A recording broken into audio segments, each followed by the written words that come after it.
اللهم صل على محمد وآل محمد. اعوذ باللہ من الشیطان الرجیم. بسم اللہ الرحمن الرحیم. ان اللہ و ملائکۃ یصلون علی النبی یا ایھا الذین آمنوا صلوا علیہ وسلموا تسلیما.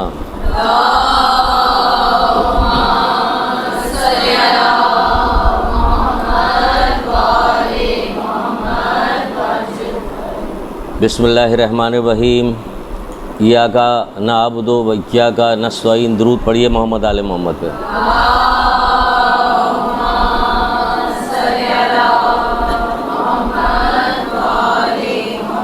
مولا مشکل کشا حضرت علی علیہ السلام.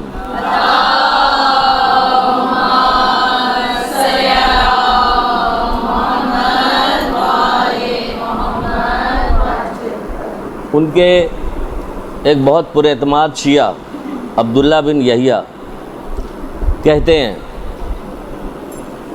وہ کہتے ہیں کہ ایک دفعہ میں مولا مشکل کشا سے ملنے کے لیے گیا،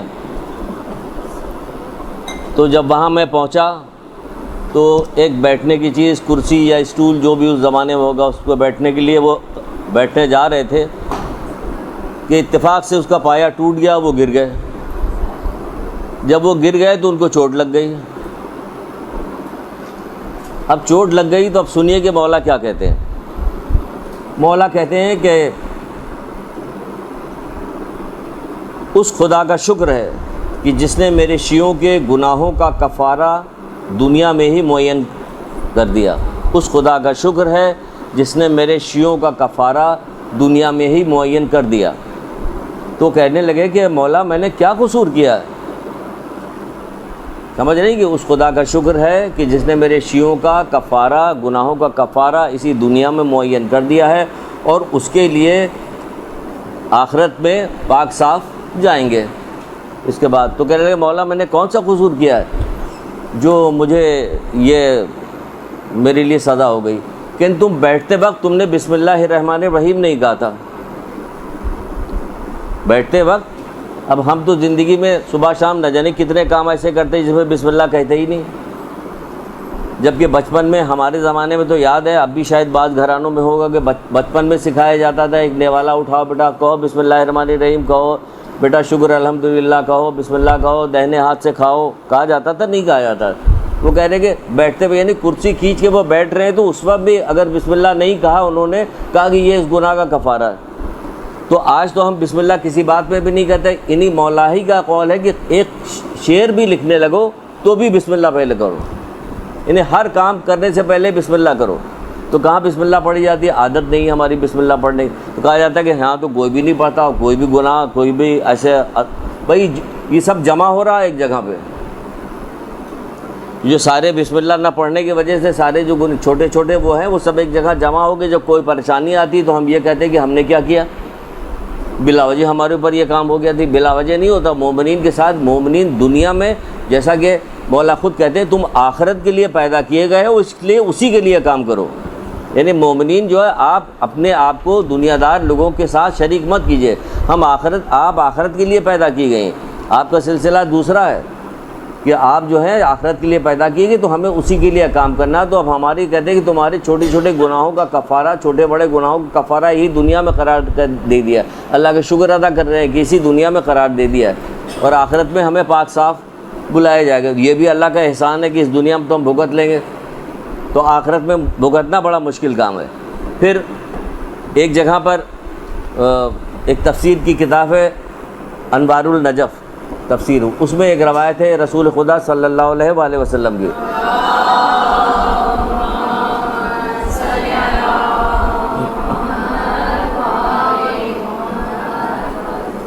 وہ کہتے ہیں کہ مومن جب پل صراط سے گزر رہا ہوگا اور اس کی زبان پہ بسم اللہ الرحمن الرحیم جاری ہوگا، پل صراط سے گزر رہا ہوگا اور اس کی زبان پہ بسم اللہ الرحمن الرحیم جاری ہوگا، تو جہنم کے شعلے جو ہیں وہ بجھ جائیں گے.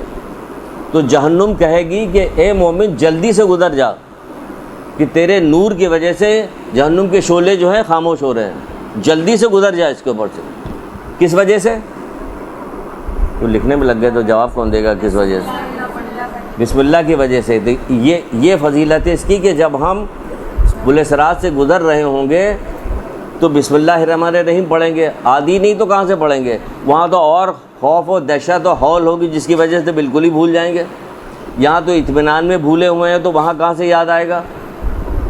تو جب آپ روزمرہ کے کام میں صبح شام اٹھتے بیٹھتے بسم اللہ الرحمن الرحیم، گھر سے باہر نکلتے وقت بسم اللہ الرحمن الرحیم پڑھیے گا. مفاتی میں آپ نے پڑھا ہوگا، دیکھا بھی ہوگا کہ جو شخص رسول اللہ کے حوالے سے ہی ہے اس میں بتایا کہ جس شخص کے گھر کے دروازے پہ بسم اللہ الرحمن الرحیم لکھا ہوگا بیرونی، تو وہ تمام پریشانیوں سے محفوظ رہے گا کہ بسم اللہ الرحمن الرحیم اس پہ لکھا. ویسے تو پریشانی دنیا میں ہے تو آتی ہی جاتی رہے گی.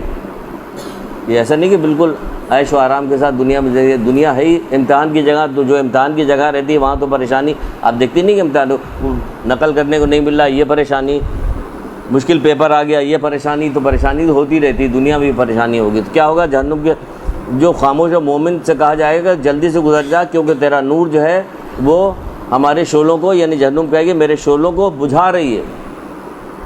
تو ہم جب دنیا میں اس کے عادی ہوں گے تبھی تو اتنی مشکل جگہ سے ہم بسم اللہ الرحمن الرحیم کہہ کے گزریں گے. تبھی تو وہاں کی ہر مشکل جگہ پہ ہم بسم اللہ الرحمن الرحیم کہیں گے. فرشتے جب ہمارا نامہ اعمال ہمیں لا کے دے رہے ہوں گے، نامہ اعمال ہمارا دیا جا رہا ہوگا کہ یہ لیجیے آپ کا نامہ اعمال، تو جیسے بندہ مومن کہے گا بسم اللہ الرحمن الرحیم تو فوراً اس کا نامہ اعمال بجائے بائیں ہاتھ پہ دینے کے داہنے ہاتھ پہ دے دیا جائے گا. جب داہنے ہاتھ پہ دے دیا جائے گا تو کچھ یاد آ رہا داہنے ہاتھ پہ والوں کا؟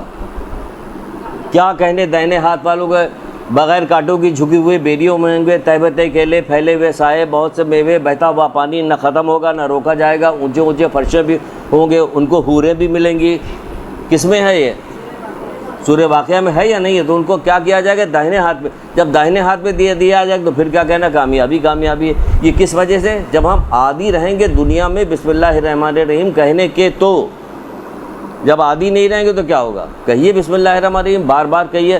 ہمیں تو بچپن سے عادت اس لیے پڑی کہ ہماری والدہ دروازے تک آتی تھی، دعا پڑھ کے جاؤ بیٹا، دعا پڑھ کے جاؤ، بسم اللہ آمنت باللہ توکلت اللہ ماشاء اللہ لا حول ولا پوری پڑھاتی. اتنی بار کہا کہ یاد ہو گیا. تو آپ کیا کرتے ہیں؟ گھر سے باہر نکلتے ہوئے پڑھتی ہے، آپ بھی عادی ہو جائے گی تو آپ بھی اپنے اولاد سے کہیے باہر تک پڑھتے ہوئے نکلتے ہوئے جائیے، شوہر کے ساتھ باہر تک کہتی ہوئے چلی جائیے کہ بسم اللہ پڑھ کے جاؤ، بسم اللہ. چلو کام کرو یار اپنا، بسم اللہ پیچھے لگے رہتے ہو. نہیں، آپ کی عادت بنا لیجئے کہ آپ کہتی ہوئی جائیے، آپ کہتی ہوئی جائیے، کیونکہ اس میں برکت ہے، فائدہ آپ کو ہوگا، اللہ تعالیٰ کی طرف سے مدد ہوگی آپ کی. تو یہ اس طرح سے ہوگا کہ بسم اللہ الرحمن الرحیم کہنے سے یہ فائدہ ہوگا. ایک درود پڑھیے محمد عالم.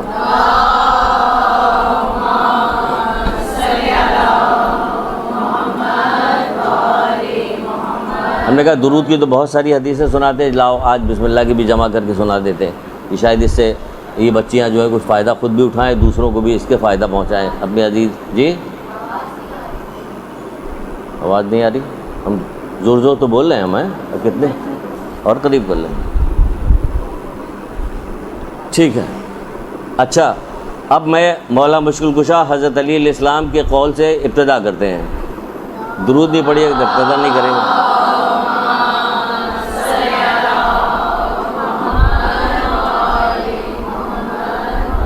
آپ فرماتے ہیں کہ دینداروں کی کچھ علامت ہوتی ہے جس سے وہ پہچانے جاتے ہیں. دینداروں کی کچھ علامت ہوتی ہے جس سے وہ پہچانے جاتے ہیں.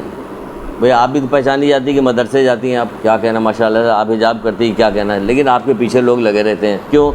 دیکھا کہتے تھے نا مدرسے جاتی ہے، جھوٹ بول رہی ہے، دیکھا فلانے کا. آپ کی ہماری ایک ایک بات پکڑی جاتی ہے. یہ مدرسے میں پڑھانے جاتے ہیں، یہ دیکھیں یہ کیا کر رہے ہیں، ایک ایک بات پکڑی جاتی ہے ہماری.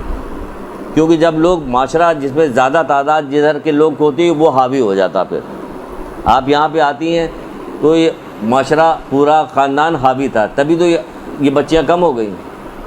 اگر بھیجنے والی ہوتے، اگر یہاں پہ MBA کروایا جا رہا ہوتا فری میں تو پھر کم نہ ہوتی، تو پھر روز آ رہے ہوتے، روز زیادہ ہوتی، ہماری جگہ نہ ہوتی ہمارے پاس. تو گھر والے مار کے بھیج رہے ہوتے، کم وقت پڑھنے نہیں جا رہی تو بھیجی جاتی ہے. لیکن اب جب آ رہی تو وہ روکی جا رہی، کیونکہ اس کی وقت نہیں پتہ. وقت نہیں پتہ اس کی، بتایا نہیں ہے. کون بتائے اس کو؟ بتائے گا کون؟ بعض روایتوں میں تو مطلب آدمی حساب لگانا چاہے تو حساب نہیں لگا سکتا کہ کتنا ثواب ہے. کسی طالب علم یا عالم سے مصافحہ کرنا ایسا ہے جیسے 70,000 انبیاءوں سے مصافحہ کیا. بتائیے, انبیاء سے 70,000 انبیاء سے مصافحہ کیا کسی طالب علم. اب کسی, میں نیچے ابھی سنا رہا تھا یہ ایک صاحب کو, میں نے کہا آپ یہ آنے والی طالبات ہاتھ مت ملائیے گا, کہ آپ ملانے لگے کہ ثواب سمجھیے کہ اہمیت ہے. اس اہمیت کے پیش نظر یہ سمجھیے کہ کیوں اہمیت ہے اس کی, کیا بتائے گا اس کی اہمیت کیوں, کہ حرام حلال کتنی چیزیں جس دن قیامت برپا ہونے والی ہوگی اس دن تک کی چیز بتا دی گئی. تو جب پڑھیے گا تب پتہ چلے گا نا, جب پڑھیے گا نہیں تو کہاں سے پتہ چلے گا, جب کتاب ہاتھ میں ہوگی تب پتہ چلے گا نا. یہی تو کہا گیا جو پڑھتا ہوا اس دنیا سے چلا جائے, مر گیا, وہ ایسا مرا جیسے شہید مرا. شہادت کی کوئی وقت ہی نہیں ہوا, ورنہ ہر آدمی کے ہاتھ میں کتاب ہوتی گھر کے اندر. اخبار ہوتا ہے, وہ ریموٹ کنٹرول ہوتا ہے, ریموٹ ہوتا ہے وہ ہوتا ہے, سب کے ہاتھ میں ہوتا ہے, کتاب نہیں ہوتی ہاتھ میں. کیوں؟ کہ یقین نہیں پیدا ہو رہا. جو بات نام تو لیا جاتا ہے, وہ یہود نصارہ نے ہمارے ساتھ بھی وہی کام کیا ہے جو انہوں نے اپنے ساتھ کام کیا ہے, کہ انہوں نے کہا سلیب لٹکا لو, اس کے بعد جو جی چاہے کرو. ہمارے یہاں بھی کہتے ہیں کہ نام لیتے رہو, نام لکھ کے لگاتے رہو, یہ کرتے رہو, وہ کرتے رہو, اور پھر احکامات کوئی ان کا نام کس لیے, یہ کس لیے آئے تھے, کہ دنیا میں کس کام کے لیے گئے, اللہ کے پیغامات کو پہنچانے کے لیے آئے تھے. تو وہ پیغام کہاں ہے؟ ان کا نام تو تم نے لیا ہوا, رٹا ہوا, لیکن پیغام تمہیں ایک بھی نہیں یاد ہے. تو پیغام یاد ہونا چاہیے نا ہمیں, کہ ہم کیا پیغام ہے. تو کہا جا رہا ہے کہ دینداروں کی کچھ علامت ہوتی ہے جس کی وجہ سے وہ پہچانے جاتے ہیں. تو دیندار لوگ پڑھیں گے تب علامت پتہ چلے گی. آپ سے کہا جائے کہ وہ علامتیں مولا نے کیا بتائی ہیں, یا عام ہر آدمی دیندار بنتا ہے تو اس کو معلوم ہونا چاہیے کہ مولا کچھ بتا رہے ہیں کہ یہ علامتیں ہونی چاہیے تمہیں. اب وہ علامتیں ایسی ہیں کہ اس میں ساری کی ساری چیز شامل ہو جاتی جو علامتیں بتائی انہوں نے. جی ہم پڑھیں گے تب پتہ چلے گا. کتابیں چھینی گئی ہم سے, اور چھن گئی کتاب ہم سے, اور پڑھنا ہم نے بند کر دیا. ہم کوئی پڑھنے کو تیار نہیں ہوتے. ہوا, درخت, شام, صبح, شام, لیل و نہار, سمندر کی مچھلیاں, زمین کے جتنے چوپائے ہیں وہ, آسمان کی مخلوق, دن اور رات, سب چیز جو ہے کس کے طالب علم کے حق میں دعا کر رہی. تو یقین ہی نہیں. اگر یقین ہوتا تو جان لڑا کے ہم پڑھ رہے ہوتے کہ ہمارے حق میں اتنی ساری چیزیں, مغفرت کی دعا مانگ رہی ہمارے لیے. اولاد کتنی دیر دعا مانگتی ہے, کتنی دو, پھر وہ 2-4 دن غم کرے گی. بیٹی ذرا 1 ہفتہ کر لے گی, 1 مہینہ کر لے گی. لڑکے جو ہیں کم کریں گے, لڑکیاں زیادہ. بعض فضیلتیں آپ کی کتنی زیادہ بتائی گئی, لیکن آپ لوگوں کو بھی سب سے زیادہ گمراہ کرنے میں آپ لوگوں کو گمراہ کیا ہے, عورتوں کو گمراہ کیا ہے سب سے زیادہ. کیونکہ معلوم ہے, ایک ہم وہ پڑھ رہے تھے, اس کا کیا نام, کتاب پڑھ رہے تھے, تو اس میں ایک جگہ کے بتایا گیا کہ کچھ پوپ آپس میں جمع ہوئے, اور جمع ہونے کے بعد انہوں نے کہا کہ مسلمانوں کو کیسے تباہ کیا جائے, کس طرح کہ ہمارا کوئی نقصان بھی نہ ہونے پائے. تو ان کا ایسا کرو, بہت سوچ بچار کے بعد اس جگہ پہ پہنچے کہ ایسا کیا جائے کہ مسلمان عورتوں کو بے پردہ کر دیا جائے. تو مرد بھی خراب ہو جائیں گے, عورتیں بھی خراب ہو جائیں گی, اور ساری برائیاں آ جائیں گی. پھر کام کیا انہوں نے, اور کامیاب بھی ہوئے. ٹی وی کے اوپر آپ دیکھیے گا کہ جتنے اشتہارات دکھائے جاتے ہیں اس میں 99.99% جو ہے گانا بجانا, بے پردگی,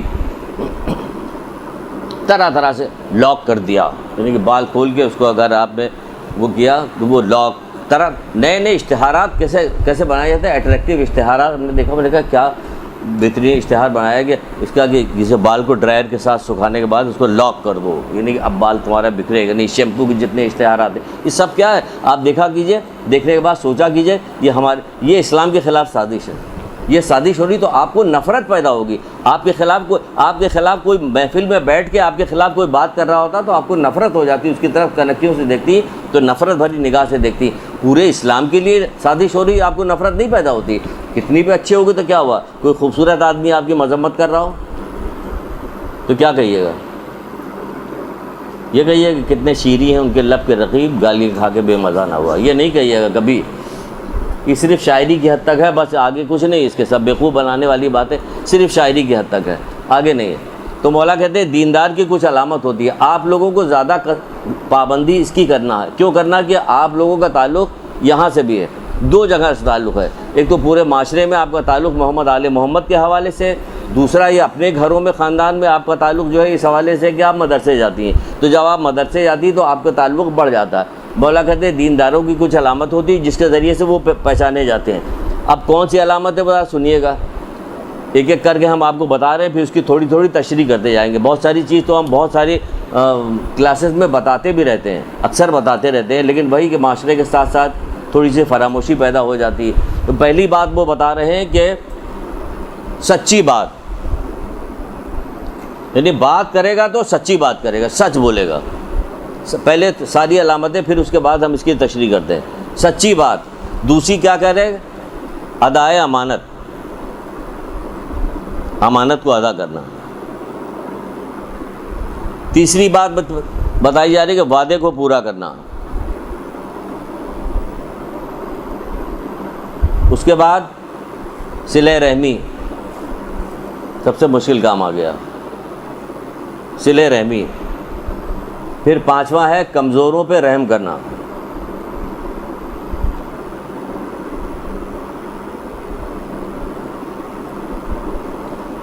پھر چھٹا ہے نیکی کو انجام دینا.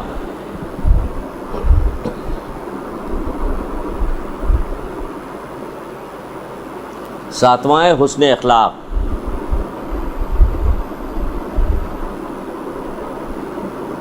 تجلیات حکمت نام کی کتاب ہے، اس میں ہے یہ، آپ دیکھیے گا، لیجئے، خریدیے، پڑھیے. بہت اچھی کتاب ہے.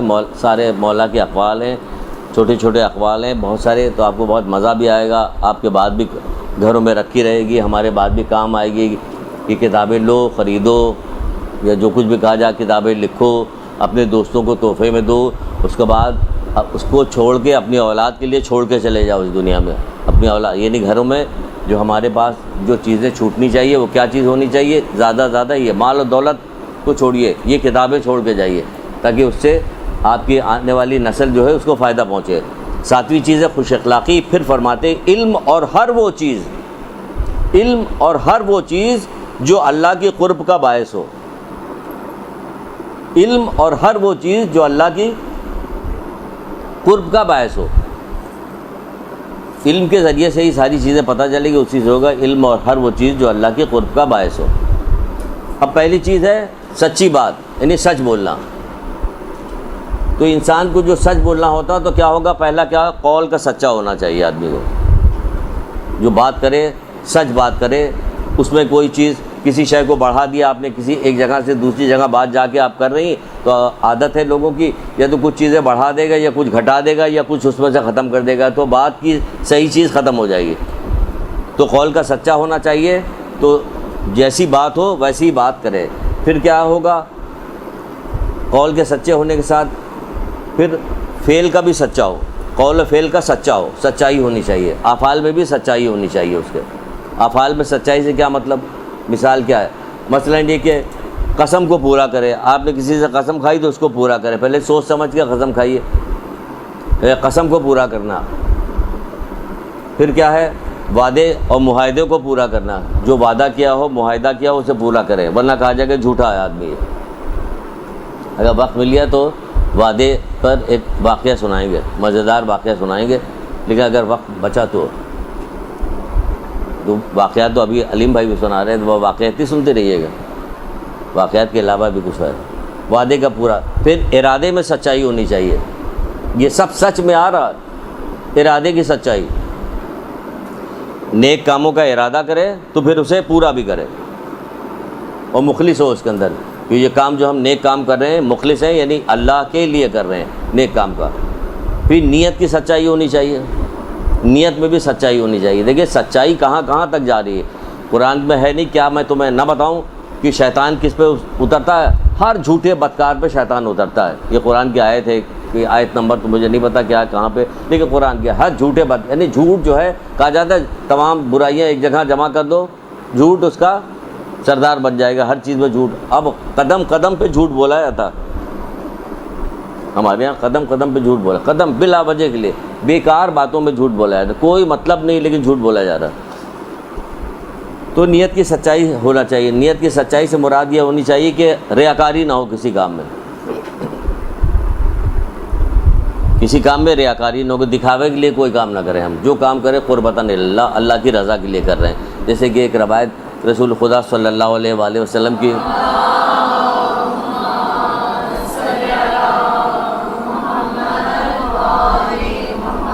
کسی باب میں پڑھ رہے تھے تو اس میں وہ باب تھا فتنے کا، تیار کر رہے ہیں فتنے کے اوپر، تو جمع ہو جائے جب تو پھر انشاءاللہ لیں گے فتنے پہ. تو اس میں ایک حدیث یاد آ رہی، وہ کیا حدیث ہے؟ آپ کہہ رہے ہیں کہ اچھی آواز فتنہ ہے، اس کے بعد کہتے ہیں اچھی صورت فتنہ ہے، اچھے اشعار فتنہ ہے. اب یہاں پہ جو ہے نیت کی سچائی میں یہ کہاں سے آ گیا کہ بھائی اچھی آواز ہے تو فتنہ کیسے بن رہی؟ اگر ہم نے اپنی آواز کے ذریعے سے نیت ہماری بدل جائے کہ ہماری شہرت ہو، اس سے بہت اچھا نوحہ پڑتی ہے، بہت اچھا مرثیہ پڑتی ہے، یا یہ تو ہم آپ کی طرف کریں یا ادھر چلے جائیں گانے کی طرف چلے جائیں، تو فتنہ بنی کہ نہیں بنی؟ یعنی جس سے اللہ تعالیٰ کی نافرمانی ہو وہ فتنہ ہو گئی، فساد برپا کر رہے.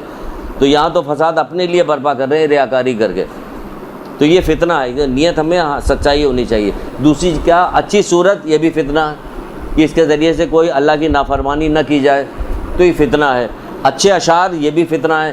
اگر اس میں بھی اگر شہرت پسندی نہ ہو، کیا شعر میں نے کہہ دیا، کیا میں نے یہ، ایسے ہونی چاہیے کہ جو ہم صرف اللہ کے لیے وہ کام کر رہے ہیں. کسی زمانے میں ایسے شعراء ہوا کرتے تھے کہ جن کے بارے میں کتابوں میں لکھا ہوا تھا، ان کا پورا ایک مصرع جو ہوتا تھا پورا لشکر ہوتا تھا.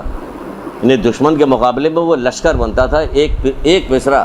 یعنی وہ اس طرح سے کرتے تھے ہر کام کرنے سے پہلے جو کیا. جیسے یہاں آپ آ رہی تھی تو آپ نے وضو کیا تھا، آپ نے بسم اللہ الرحمن الرحیم پڑھا تھا، آپ نے نیت کی تھی کہ میں قربتاً الی اللہ جا رہی ہوں. ہر دفعہ نیت کو بار بار جیسے وضو کرنا پڑتا، بار بسم اللہ پڑھنا پڑتا، اسی طرح بار نیت کی بھی تجدید کی جاتی ہے. بار نیت ہماری ہے کہ ہم قربتاً اللہ، پروردگار تیری رضا کے لیے جا رہے ہیں پروردگار. کیونکہ شیطان ہر وقت ہمیں بہکاتا رہتا ہے، ذرا سا بھی دل میں خیال آیا اور ہمارا کام سب خراب ہو گیا.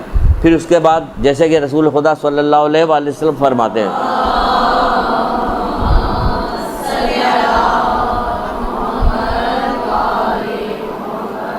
آپ فرماتے ہیں کہ مجھے تمہارے بارے میں سب سے زیادہ خوف شرک اصغر سے ہے. شرک اصغر. تو پوچھا گیا کہ اللہ کے رسول یہ شرک اصغر کیا چیز ہے؟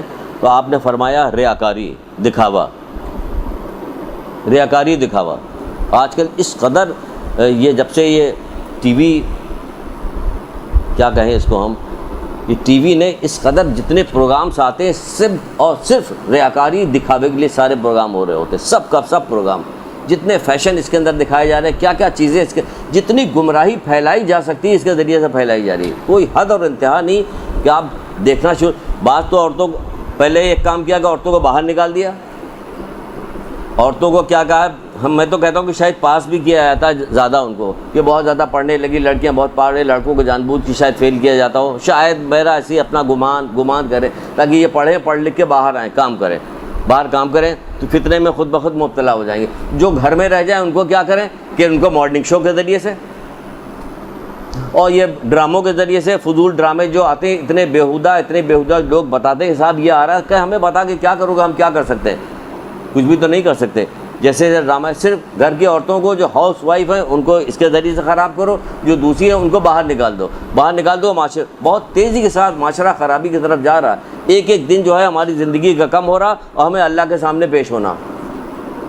جو یقین نہیں رکھتا ان کو تو چھوڑ دیے، جو یقین رکھتے ہیں ان کی بات کر رہے ہیں کہ ہم زبانی طور پر تو بہت ساری بات بھی کر رہے ہوتے لیکن سمجھ نہیں رہے ہوتے کہ ہمیں اللہ کے سامنے پیش ہونا، ہمیں اللہ کے سامنے جانا، ہمیں محمد آل محمد کے سامنے جانا. کیا جواب دیں گے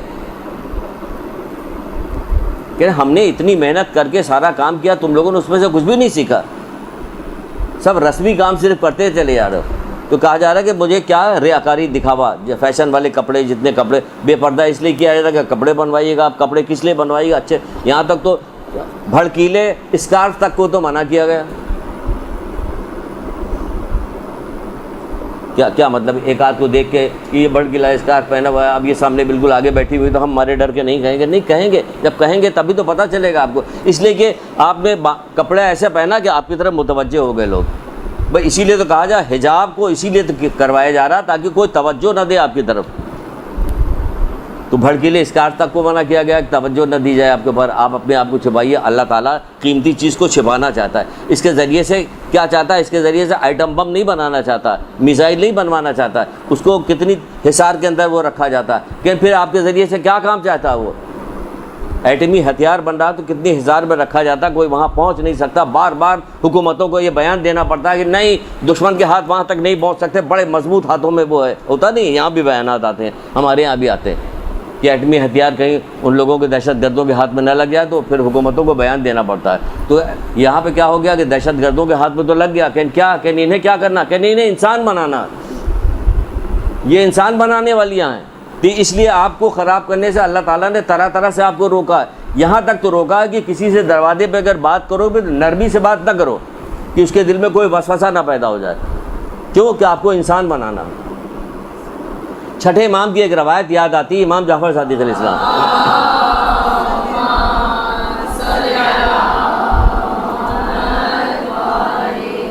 ہمیں جگہ نہیں یاد آ رہی کہ ہم نے کہاں سے اس کو نکالا تھا، کہاں سے ہم نے لکھا تھا، جمع کیا تھا، وہ جگہ نہیں یاد آ رہی مجھے، ورنہ اب تک ہم فیس بک پہ اسے ڈال چکے ہوتے. لیکن کیونکہ یاد نہیں آ رہا کہ حوالہ کیا دیں گے اس کو، اس لیے رک جاتے ہیں. یہاں آپ کو بتا رہے ہیں، آپس کی بات ہے. وہ کہتے ہیں، کیا کہتے ہیں، جس کے پاس عقل نہیں اس کو انسانیت نہیں ملتی. ذرا سنیے، پہلے سن لیجئے. آپ کی قیمت بتا رہے ہیں، اللہ کرے پورا ہو جائیے. جس کے پاس عقل نہیں اس کو انسانیت نہیں ملتی، سنیے گا. اور جس کے پاس انسانیت نہیں اسے دین نصیب نہیں ہوتا. سوچے ذرا کیا بات کہی. یہ انسان بنانے کے لیے آپ کو اتنی حفاظت بھی دیا جائے، حصار میں دیا جا رہا ہے. انسان، آپ کو انسان بنا. جس کے پاس عقل نہیں اس کو دین نہیں ملتا.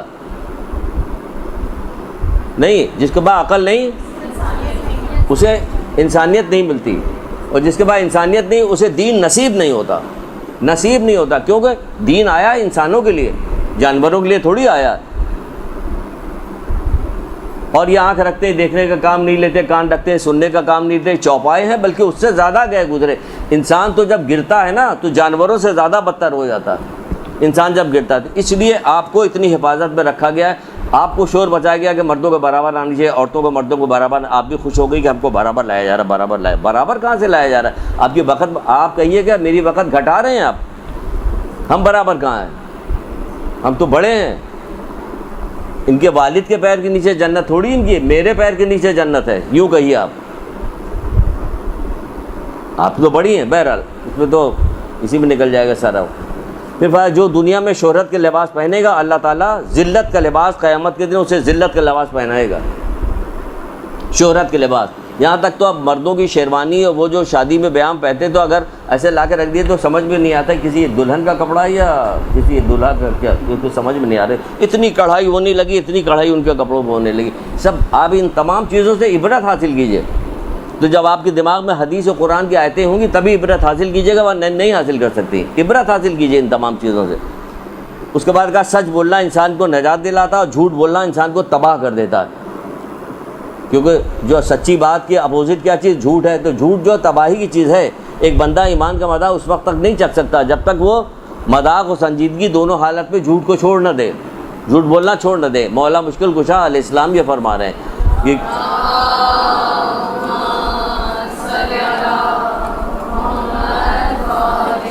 ایمان کا مذاق اس وقت تک نہیں چکھ سکتا جب تک وہ سنجیدگی اور مذاق دونوں حالت میں جھوٹ بولنا نہ چھوڑ دے، تب تک ایمان کا مزہ نہیں آئے گا. ایمان کے مزے سے کیا ہوتا؟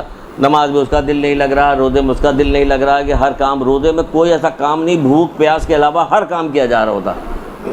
کیوں کوئی دل ہی نہیں لگ رہا ہوتا. روزہ رکھنے کے بعد جو بھوک پیاس کی کیفیت ہوتی، اس کے بعد جو اسے کچھ کرنا ہے، جو کچھ بتایا گیا ہے ماہ سیام کے اندر، وہ اس میں اس کا دل ہی نہیں لگ رہا تھا.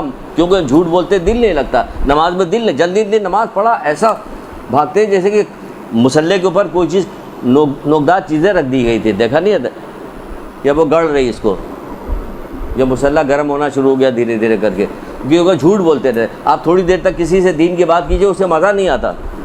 کر کے دیکھ لیجئے آپ، مزہ ہی نہیں آئے گا اس سے.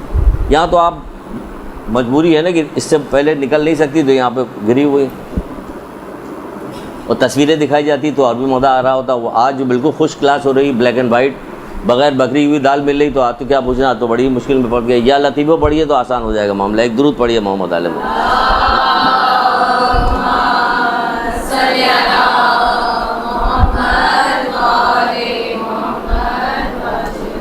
پھر فرماتے ہیں رسول خدا صلی اللہ علیہ وآلہ وسلم کہ قطع رحمی اور جھوٹی قسم کھانے سے کیا ہوتا؟ مرنے سے پہلے ہی اس کا ببال دیکھے گا. اس کا جو نقصان ہے وہ مرنے سے پہلے دیکھ لے گا. قطع رحمی کرنے والے ہیں اور جھوٹی قسم کھانے والے، یعنی جھوٹ بولنے کے اتنی عادی نہ ہو جائے گی قسم تک جھوٹی قسم تک کھائی جانے کا۔ عذاب الہی سے وہ شخص کیسے بچ سکتا ہے جو جھوٹی قسم کھانے پر تیار رہے؟ جلدی جلدی بتا رہے ہیں اس لیے کہ ٹائم ختم ہو جائے گا، ہو رہا ہے، بلکہ ابھی پہلی چیز چل رہی ہے۔ کس وقت تک کا ٹائم ہے؟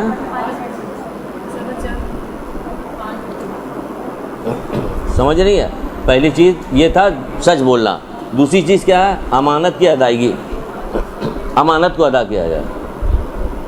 امانت کی ادائیگی میں کیا کیا چیز آتی ہے سن لیجئے، ورنہ اس وقت تک آپ دینداروں کی کچھ علامت ہوتی ہے اس سے آپ پہچانی جاتی ہیں، تو آپ اس سے پہچانی جائیے کب؟ جب امانت کو آپ ادا کیجیے گا۔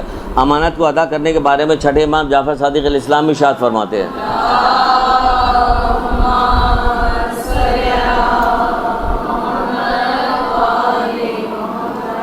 آپ فرماتے ہیں کہ 3 چیزیں ایسی ہیں جن کی ادائیگی کے علاوہ اور کوئی چارہ نہیں، ادائیگی کے علاوہ کوئی چارہ ہی نہیں۔ 3 چیزیں ایسی ہیں۔ پہلی چیز کیا؟ امانت کو امانت دار تک پہنچاؤ، چاہے وہ نیکوکار ہو یا بدکار ہو۔ اگر کسی کی امانت ہمارے پاس ہے تو ہم اس امانت کو اس تک پہنچائیں، چاہے نیک ہو یا بد ہو۔ جب کسی سے وعدہ کیا جائے تو اسے پورا کیا جائے، خواہ وعدہ جس سے آپ نے کیا ہے وہ آدمی نیک ہو یا بد ہو۔ وعدہ ہی کیوں کیا آپ نے؟ سوچ سمجھ کے وعدہ کیجیے نا جس سے وعدہ کیا جائے۔ تیسری چیز، والدین کے ساتھ نیکی کرنا، چاہے والدین اچھے ہوں یا برے ہوں۔ یہ روایت 5ویں امام سے بھی ہے، یہ روایت 6ٹھے امام سے بھی ہے، مختلف جگہ پہ پائی جاتی ہے کہ امانت کا ادا کرنا چاہے کوئی سا بھی ہو۔ بعض جگہ پہ تو شاید یہ بھی کہیں پڑھا گیا کہ کسی معصوم نے کہا کہ اگر تلوار بھی لا کے دے دی جاتی ہے جس سے امام کو وہ کیا تو اگر امانتاً رکھوائی جاتی تو وہ بھی میں واپس کرتا۔ یعنی امانت اتنی زبردست چیز ہوتی ہے۔ احسان کا بدلہ امانت کے زمرے میں آتا ہے، سن لیجئے، احسان کا بدلہ اگر آپ کے ساتھ کسی نے احسان کیا ہے تو یہ امانت کے زمرے میں آتا ہے، کیونکہ کسی کا تمہارے اوپر احسان بھی تمہارے پاس اس کی امانت ہے۔ یعنی کہ اب احسان کسی نے کیا ہے تو آپ اس کی خیانت کیا ہوگی؟ برائی سے اس کا جواب دیا جائے۔ احسان کا بدلہ احسان کے علاوہ کچھ بھی نہیں، تو یہ بھی ایک طرح کی امانت کہی جاتی ہے۔ پھر کہا جاتا ہے 4 چیزوں کی سزا بہت جلدی ملتی ہے، 4 چیزوں کی سزا بہت جلدی ملتی ہے، کیونکہ یہ سب چیزیں جب برائی آ رہی تو پھر جب 4 چیزوں کی سزا، جس شخص کے ساتھ تم نے نیکی کی ہو مگر اس کے بدلے میں تمہارے ساتھ برائی کرے، وہ جس شخص کے ساتھ تم نے نیکی کی بدلے میں برائی کرے، جس شخص پہ تم نے زیادتی نہ کی ہو وہ تمہارے ساتھ زیادتی کر رہا ہو۔ سوچ سمجھ لیجیے گا، سسرال جانا ہے تو کسی نے زیادتی کی ہے نہیں کی ہے تو آپ کو کسی کے ساتھ زیادتی نہیں کی، پسند ناپسند کو چھوڑ دیجیے، ہمیں زیادتی نہیں کرنا کسی کے ساتھ، پسند ناپسند کا سوال تھوڑی ہے۔ ابن ملجم کیا پسندیدہ تھا؟ زیادتی نہیں ہو رہی تھی، پانی شربت پلایا جا رہا تھا، بعض جگہ دودھ دیا جا رہا تھا اس کو، کیونکہ پیاسا تھا تو اسے پانی دیا جا رہا۔ دیکھ رہے ہیں آپ، جو تمہارے ساتھ، حالانکہ اس نے نیکی نہیں کی تھی لیکن یہ تو اتنے اوپر کے لوگ تھے کہ ہمیشہ برائی کا جواب بھی ہمیشہ بھلائی سے دیا کرتے تھے، تو آپ سے تو کہا جا رہا ہے کم سے کم نیکی کا بھلائی کا جواب بھلائی سے تو دو۔ جس شخص نے تمہارے ساتھ زیادتی نہ کی ہو تو اس کے ساتھ زیادتی جو کرے گا تو وہ بہت جلدی اس کی سزا ملے گی۔ کسی کے ساتھ تم نے وعدہ کرنے کے بعد اسے پورا کیا ہو مگر وہ بے وفائی کرے، آپ نے تو وعدہ کیا تو اس کو پورا بھی کر دیا لیکن سامنے والا بے وفائی کر رہا ہے تو اس کو بھی سزا جلد ملے گی۔ اور چوتھی چیز ہے، جو شخص کسی قرابت دار سے صلہ رحمی کرتا ہو مگر وہ جو ہے اس کے ساتھ قطع رحمی کرے۔ ہم تو صلہ رحمی کریں اور سامنے والا قطع رحمی کر رہا، اس کی سزا بہت جلدی ملتی ہے۔ آپ کہیے گا پورے معاشرے میں ہو رہا، سزا تو نہیں مل رہی، فوراً دماغ میں سوال آتا ہے کہاں سزا ملی؟ وہ تو ان کو دیکھے فلانا آپا کو، وہ تو پتہ نہیں کیا کیا کرتی، ان کو تو سزا نہیں ملی، ان کو تو سزا نہیں ملی۔ تو یہی والی بات تو حضرت یوسف کے بھائیوں نے بھی تو کہی تھی حضرت یعقوب علیہ السلام سے کہ اگر ہم اتنے گناہ گار ہیں، ہم نے اتنے گناہ کیا تو اللہ تعالیٰ ہمیں سزا کیوں نہیں دیتا؟ تو انہوں نے جواب میں کیا کہا تھا؟ یہی تو کہا تھا کہ تمہیں توفیق نہیں نصیب ہو رہی، اس سے بھی بڑی کوئی سزا ہوگی۔ تو آپ دیکھیے توفیق سلب ہوتی چلی جا رہی، ہر نیکی کی توفیق، معاشرے سے نیکیاں اٹھتی چلی جا رہی، تو یہ سزا تو ہو گئی، اور کیا ہو گئی؟ جب نیکیاں اٹھ جائیں گی تو بھائی یہاں کی سزا تو تھوڑی دیر کے لیے ملی، ختم ہو گئی سزا، وہ والی سزا ملے گی اگر توفیق سلب ہو گئی کہ جو کبھی چھٹکارا نہیں ہے۔ ہر جگہ سے نکلنے کا راستہ ہے سوائے جہنم سے، وہاں سے نکلنے کا کوئی راستہ نہیں۔ تو اس لیے کہا جا رہا ہے کہ آپ سے جب کوئی آدمی جو ہے ان تمام چیزوں کی یہ خیال رکھیے گا، پورا کیجیے گا۔ جو شخص کسی، پھر یہ کہا جا رہا ہے کہ جیسے قرآن مجید بھی ایک امانت ہے جو اللہ اور اس کے رسول نے مسلمانوں تک پہنچایا، قرآن یہ امانت ہے، یہ اللہ اور اس کے رسول نے مسلمانوں تک پہنچایا ہے، اس کے لیے اس کا حق ادا کیا۔ جو تو رسول اللہ آخری وقتوں میں بھی کہہ کے گئے تھے میں تمہارے درمیان 2 برابر وزن کی چیزیں چھوڑے جا رہا ہوں۔ قرآن اس سے اس کا دامن پکڑے رہنا، پکڑا دامن ہم نے، اس کا متمسک رہنا، اس سے کیا مراد ہے؟ اس کے بتائے ہوئے راستے پہ چلنا، ان کے بتائے ہوئے ہم نے کہا بتایا ہوا راستہ ہی نہیں پتہ ہمیں چلے کہاں سے؟ جب بتایا ہوا راستہ معلوم ہوگا تب چلیں گے نا۔ تو اپنی مرضی والا کام کر رہے ہیں، جو شادی کریں گے اپنی مرضی سے، بیاہ کریں گے اپنی مرضی سے، شادی کے سارے پروگرام اپنی مرضی سے ہوں گے، لڑکا اپنی مرضی سے وہ کیا ہے، ہر کام اپنی مرضی سے ہوگا، ولیمہ اپنی مرضی سے ہوگا، کپڑے اپنی مرضی سے بنیں گے، گانا بجانا، ڈھول، مہندی، چالا، سب کام اپنی مرضی۔ خالی ایک شادی کی تقریب لے لیجئے، اس میں آپ ذرا دیکھیے کہ کتنا کام اپنی مرضی سے ہو رہا ہوتا اور کتنا کام اللہ رسول سے ہو۔ کہ اللہ رسول سے 2 کام تو ہم لوگ کرتے ہیں، کیا دیکھا تاریخ کون سی؟ 13 رجب، بڑی اچھی تاریخ ہے، 13 رجب اچھی تاریخ ہے، اور حدیث سے کیسا بڑھاوا دے کر اس کے بعد تو پھر اللہ دے بندہ لے ہو رہا ہوتا، ہر برا کام ہوتا اس کے بعد، پھر ساری خرابیاں ہو رہی ہوتی ہے بہت۔ پھر کیا ہوگا؟ پھر جو ہوتا وہ دیکھ لیجیے آپ کیا ہوگا۔ جو تم سے خیانت کرے تم اس سے بھی خیانت نہ کرو، خیانت والے باب میں جو تم سے خیانت کرے، مولا کہہ رہے، رسول اللہ کہہ رہے تم اس سے بھی خیانت نہ کرو ورنہ تم بھی اس جیسے ہو جاؤ گے۔ پھر رسول اللہ ہی فرماتے ہیں امانت میں خیانت، جو امانت میں خیانت کرتا وہ ہم سے نہیں۔ کتنی اہم ترین بات ہے، خطرناک بات کہہ رہے ہیں، وہ ہم سے نہیں ہے۔ اپنے کسی بھائی کے راز کو چھپانا جو ہے یہ بھی امانت ہے، اس کو ظاہر مت کرو، یعنی چغل خوری نت کیجیے آپ کسی کے، کہتے ہیں اپنے کسی بھائی کے راز کو فاش کرنا بھی ہے امانت میں خیانت کے مترادف ہے۔ یہ اس میں کیا چیز آتی ہے؟ چغل خوری۔ اس نے کوئی بات آپ سے کی، آپ نے جا کے داغ دیا، عورتوں کے بارے میں مشہور کر دیا گیا، اس لیے کہ تاکہ عورتیں کرتی رہے، کوئی مشہور نہیں کر دے گا۔ آپ خراب کیوں ہوتی ہیں؟ آپ میں تو برداشت کا مادہ سب سے زیادہ ہوتا، آپ کسی کے راز کو کیوں کسی کو بتائیے؟ آپ کہا جائے نہیں عورتوں کے پیٹ میں تو کوئی بات ٹکتی ہی نہیں ٹکتی ہے، یہ کہہ کے آپ کو بھڑکایا جا رہا تاکہ آپ کریں۔ بھئی عورتیں تو کرتی ہی ہیں، نہیں کرتی عورتیں، پھر قرآن نے منع کیوں کیا؟ پھر حدیث میں منع کیوں آیا؟ اگر یہ کرتی تو کہا جاتا ہے یہاں پہ یہ مرد لوگ یہ کام کریں گے رات، اور عورتیں چلے ان کو چھوٹ دے دی گئی، نہیں کوئی چھوٹ نہیں ملی، چغل خوری کی کوئی چھوٹ نہیں ملی۔ بدترین گناہ ہے چغل خوری، وقت نہیں بنا ابھی آپ کو واقعہ سناتے چغل خوری کے اوپر۔ یہ چغل خوری کیسی چیز ہے کہ بنی اسرائیل میں بارش نہیں ہو رہی تھی، خوشحالی تھی، جانور تک بھوکے مرنے لگے تھے، یہاں تک کہ اتنے پریشان ہو گئے کہ لوگ حضرت موسیٰ کے پاس آئے، دعا کیجیے۔ حضرت موسیٰ دعا کر رہے ہیں، بارش نہیں ہو رہی، کسی طرح سے بارش نہیں ہوئی۔ پھر حضرت موسیٰ نے کہا پروردگار یہ دعا کیوں نہیں قبول ہو رہی ہے؟ کہا کہ تمہارے درمیان میں ایک چغل خور ہے جس کی وجہ سے، نہیں تمہارے درمیان میں چغل خور ہے جس کی وجہ سے حضرت موسیٰ کی بھی دعا قبول نہیں ہو رہی ہے۔ عروج سعادت والی کتاب میں موجود ہے، دیکھ لیجئے گا آپ کہ ان کی بھی دعا قبول نہیں ہو رہی ہے۔ مجمع جمع کیا گیا، سب کو کہا جائے بھائی ایک بندہ یہاں پہ ایسا ہے جس کی وجہ سے دعا قبول نہیں ہو رہی ہے، اس کو کہو وہ چلا جائے تاکہ لوگ مصیبت سے نجات پائیں، کسی طرح سے بارش ہو۔ اب وہ آدمی سوچنے کا اسی واقعے میں 2 چیزیں ملتی ہیں۔ وہ آدمی سوچنے لگا کہ اتنے دنوں سے ہم چغل خوری کر رہے ہیں، اتنا زمانہ گزر گیا، ہمارا راز آج تک فاش نہیں ہوا تھا، آج بھرے مجمع میں پروردگار میں جب نکل کے جاؤں گا تو میری بڑی بے عزتی ہوگی مالک، اب تک تو نے میرے راز کو چھپائے رکھا تو آج کھول دے گا میرے مالک، بڑی بے عزتی ہو۔ میں دل سے توبہ کرتا ہوں کہ کبھی یہ کام نہیں کروں گا۔ اندر وہ یہ بات کہہ رہا اپنے سے پروردگار سے۔ کالی گھٹا گھر کے آئی اور تیز بارش شروع ہو گئی۔ حضرت موسیٰ سے لوگوں نے کہا کہ حضرت موسیٰ نکلا تو کوئی بھی نہیں ہے، بارش کیوں ہو رہی ہے؟ حضرت موسیٰ بھی سمجھ میں نہیں آیا کہ ہاں کیوں ہو رہی ہے۔ پھر پروردگار سے دعا کی کہ اے میرے مالک یہ بارش کیوں ہو رہی ہے؟ کہ کل جس کی وجہ سے نہیں ہو رہی تھی آج اسی کی وجہ سے بارش ہو رہی ہے۔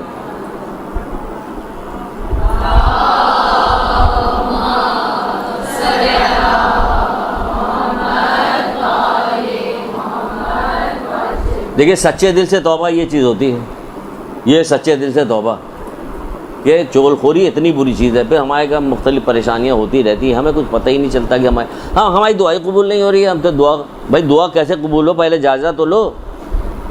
تمہارے گھر میں گانا بج رہا، گانا ہو رہا، چغل خوری، تم لوگ بیٹھ کے کرتے، بچہ گود میں لیے ہوئے، چغل خوری ہو رہی، غیبتیں ہو رہی، سب کچھ، سارے کام تو ہو رہے ہوتے ہیں.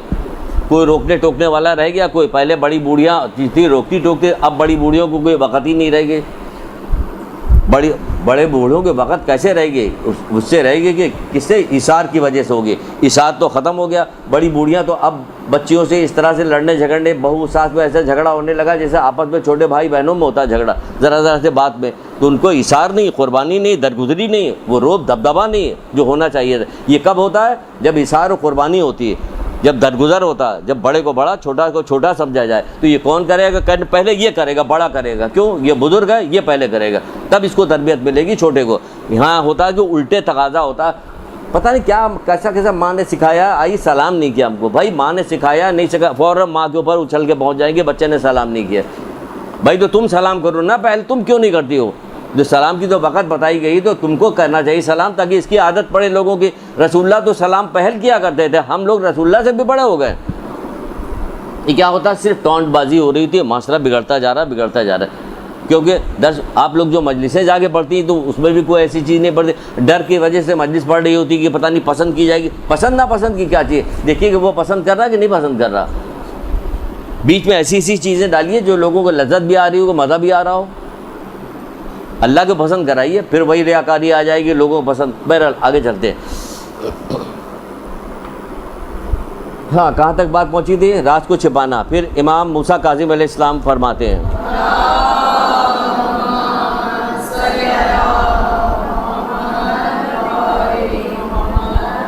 یہ ہے وعدے کو پورا کرنا. یہ تیسرا آ رہا، وعدے کو پورا کرنا. امام موسیٰ کاظم علیہ السلام رسول خدا صلی اللہ علیہ وآلہ وسلم سے فرماتے ہیں، جو شخص اپنے وعدے پیمان کا پابند نہ ہو وہ دین نہیں، وہ دیندار نہیں ہے. جو وعدہ پورا نہیں کر رہا نا، جو وعدہ اس نے کیا، جو عہد و پیمان اس نے کیا، اگر وہ نہیں پورا کرا تو اس کے بعد دین نہیں. نکاح نامے بھی تو وعدہ ہو رہا ہوتا، لکھا جا رہا ہوتا یہ اتنا مہر دینا، اتنا فلانا دے. وہ صاحب مہر دینے کو تیار نہیں ہوتے. دیو اس کو، جو وعدہ کیا ہے نا، اس میں تو لکھ کے وعدہ کیا گیا ہے. تو اب کہاں گیا سارا وعدہ؟ نہ ان کا وعدہ پورا چل رہا ہے، نہ ان کا وعدہ. دونوں ایک جیسے ہو گئے، کیونکہ ایک ہی معاشرے میں تو رہ رہے ہیں سارے کے سارے. تو وہ کہہ رہے ہیں کہ وہ دین نہیں، پابند نہ ہو وہ دین نہیں رکھتا. پھر فرمایا جا رہا کہ جو شخص اللہ اور روز قیامت پہ ایمان رکھتا اسے چاہیے کہ اگر کسی سے وعدہ کرے تو پورا کرے. اسے وعدہ کر رہا ہے تو پورا کر دے، اس کو وعدہ پورا کرے. یہاں تک کہ تو ہے، مولا کہتے ہیں کہ بچے والی جو کتاب پڑھیے گا، بچوں کے آئینے تربیت، جو بچوں والی کتاب ہے، بہت ساری کتابیں پائی جاتی ہیں، سب کو پڑھنا چاہیے. سب کو، بچے، بوڑھے، بڑے، لڑکیوں کو، بوڑھی عورتوں کو، سب کو پڑھنا چاہیے. کیونکہ اگر ہم کس لیے پڑھیں گے؟ ہم بوڑھی عورت ہیں مثال کے طور پر، ہم بوڑھی عورت، ہم کیوں پڑھیں گے؟ ہم اس لیے پڑھیں گے کہ ہم جس گھر کے اندر رہتے ہیں، بزرگ کی حیثیت سے ہم رہ رہے ہیں، ہم تعلیم دیں گے. اب جو لوگ بھی گھر میں ہیں وہ ہم سے چھوٹے ہیں، عمر میں کم، ہم انہیں بات میں اگر بچوں کو کوئی مسئلہ آئے گا تو ہم نے کتاب پڑھی ہوگی، ہم اس سے انہیں بتائیں گے. مولا کہتے ہیں کہ جب بچے سے وعدہ کرے نا کوئی، مثلاً گھر سے باہر جا رہا، باپ گھر سے باہر نکل کے جا رہا، بچہ رونے لگا، نہیں بیٹا آپ روئیے، میں شام کو آپ کے لیے یہ لاؤں گا. کہ جو کہا وعدہ اسے پورا بھی کرو، لے بھی آؤ. یہ جھوٹا وعدہ مت کرو. بچے سے بھی جو وعدہ کرو اسے پورا کرو. کچھ اسے انتظار رہتا، بچہ جو ہے وہ سفید کاغذ کی طرح ہے، لکھ لیا گیا، اس نے لکھ لیا. اب تو بچے کا کیسٹ سمجھیے آن رہتا ہے، جو گھر میں باتیں ہو رہی سب سن رہا ہوتا، جو ٹی وی پہ دیکھ رہا ہوتا سب اس کے سمجھ میں آ رہا ہوتا. آپ سمجھ رہی کہ بچہ وہ بچہ نہیں ہے، وہ سب سیکھ رہا ہے، سمجھ رہا ہے. ماں کے پیٹ تک میں تو بچہ رہتا نہیں. اتنا اس کو شعور پروردگار نے دیا ہے کہ کیا ہے کہ اگر تم نے اس کو تازہ کھجوریں کھلائی تو بچہ خوش اخلاق پیدا ہوگا. یعنی اتنی سینس رکھتا ہے، اور خوراک میں پروردگار نے اتنی صفت رکھی ہوئی ہے، اور یہ صفت اللہ تعالیٰ کو اتنی پسند ہے حسن اخلاق کی. کہا کھجور کھلاؤ، ماں کو کھجور کھلاؤ کہ بچہ خوش اخلاق پیدا ہوگا. کبھی غور تو کریں ان تمام چیزوں پہ. یہ کیا کہا جا رہا ہے؟ یہ صفت، یہ تاثیر کون دے رہا ہے؟ کہ پروردگار دے رہا ہے. کہ اس کو اتنی پسند ہے، کہ ہاں اتنی پسند ہے کہ ماں تک میں ابھی آیا بھی نہیں کہا جائے اسے خوش اخلاق بناؤ. بہرحال تو پھر کہا جا رہا ہے کہ جو شخص، انسان اگر بچے سے، اگر اپنے کسی بھائی کے ساتھ ایسا کوئی وعدہ نہ کرو جس کے بعد اس کی خلاف ورزی ہو. یعنی وعدہ کرنے سے پہلے آپ سوچ لیجئے کہ کوئی وعدہ ایسا ہم نہیں کریں گے جس کی خلاف ورزی کی جائے. ہم نے وعدہ تو کر لیا، بعد میں کیا ہوا؟ پھر کی خلاف ورزی ہو رہی. ایسا کوئی وعدہ نہیں کریں گے. پھر اس کے بعد چلیے جلدی سنا دیتے ہیں، یاد آ رہا، کل بلہاٹ ہو رہی، سنا دے. دو میاں بیوی نے آپس میں وعدہ کیا. کیا وعدہ کیا کہ دیکھو جو کوئی پہلے مر جائے گا وہ کیا کام کرے گا, کہ کام یہ کرے گا کہ پھر وہ اسی کی قبر پہ بیٹھ کے جو زندہ رہے گا پوری زندگی گزارے گا. دونوں نے وعدہ کر لیا, چلیے بھائی ہو گیا وعدہ. بیوی مر گئی, حالانکہ یہاں آج کل ایسا نہیں ہوتا. بیوی مر گئی, میاں جا کے بیٹھ گئے قبر کے اوپر, بیٹھے بیٹھے بوڑھے ہو گئے, دھوپ میں کالے ہو گئے.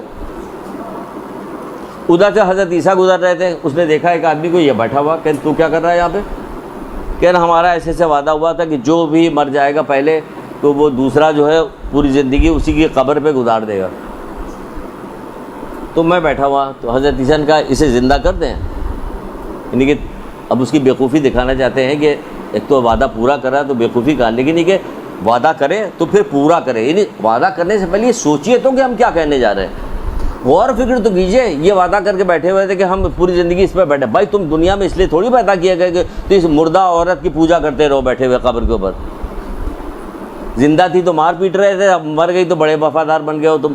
تو بہرحال حضرت عیسیٰ نے کہا کہ کیا میں اسے زندہ کر دوں؟ کہ ہاں اللہ کے رسول اس سے اچھی بات. حضرت عیسیٰ نے کہا دعا کی کہ اٹھ جا. اٹھ گئی, زندہ ہو گئی. زندہ ہوئی تو وہی جوان تھی, جوانی کی طرح زندہ ہو گئی. یہ بڑا خوش ہو گیا, اس کو لے کے چلا کہ چلو چلو چلو. صحرا میں چلا, تھکا ماندہ, دھوپ میں جلا ہوا تھا, ایک درخت کا سایہ مل گیا. ارے اس کو کہا تھوڑی دیر مجھے نیند آ رہی. میں سکون ملا نا, جب سکون ملتا ہے تو نیند آتی. بس اس عورت کے زانو پہ سر رکھ کے سو گیا. ادھر سے ایک شہزادہ گزر رہا تھا گھوڑے پہ. اس نے دیکھا یہ بڈھا کالا ضعیف سا آدمی اس کے زانو کے اوپر, ایک حسین عورت کے زانو کے اوپر یہ سر رکھ کے سو رہا. تو اس نے پوچھا یہ کون ہے؟ کہ یہ مجھے زبردستی ورغلا کے لے کے آیا, بھگا کے لے کے آیا. تو کہا اچھا. تو کہنا ایسا کر دھیرے سے اس کا سر زمین پر رکھ دو, تو میرے ساتھ چل. اس نے سر اس کا وہاں رکھا, اس کے ساتھ گھوڑے بیٹھے نکل گئی. اس کی جب آنکھ کھلی تو اس نے دیکھا یہاں تو کوئی بھی نہیں. قدموں کے اس سے پہنچا وہاں پہ, اس نے دیکھا کہ یہ تو یہاں آئی ہے. جا کے قاضی شکایت کیا اس نے کہ دیکھیے اس نے ایسا ایسا کیا. قاضی نے اس عورت کو بلا لیا. کیوں کہ نہیں یہ جھوٹ بولتا ہے, کوئی بھی نہیں. مکر گئی کہ نہیں ایسا کوئی وعدہ نہیں ہے, یہ جھوٹ بول رہا ہے. ان پہ آپ کیا کیا جائے؟ ان کا حضرت عیسیٰ کو بلوائیے. حضرت عیسیٰ بلائے گئے. حضرت عیسیٰ نے بہت سمجھایا اسے, یہ نہ کرو یہ نہ کرو. اب جب اٹھ گئی ہو تو اب اس کے ساتھ رہو, یہ تمہارا شوہر ہے. نہیں, اب وہ نہیں مان رہی کسی طرح, ہے نا. کتنا تعجب ہو رہا آپ لوگوں کا. حضرت عیسیٰ کہہ رہے ہیں وہ نہیں مان رہی ہیں. حضرت عیسیٰ گئے, حضرت موسیٰ گئے. ہم نے تو 1,24,000 انبیاء اور قرآن اور ائمہ تاریخ سب کی بات سن کے کون سا ماننے کو تیار ہو رہی جو اس کے اوپر ہمیں ہنسی آ رہی ہو, تعجب ہو رہا. ہمیں تو پڑھ کے کوئی تعجب نہیں. عیسیٰ کے سردار جو آئے تھے, نبیوں کے سردار محمد مصطفیٰ صلی اللہ علیہ وآلہ وسلم,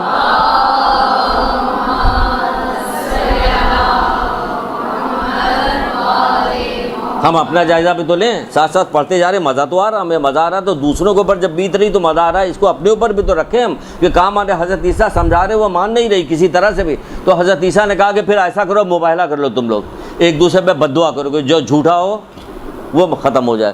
اس عورت نے بد دعا کی, کچھ بھی نہیں ہوا. کہاں سے ہوتا؟ جیسے مرد نے بد دعا کی فوراً وہ مر گئی.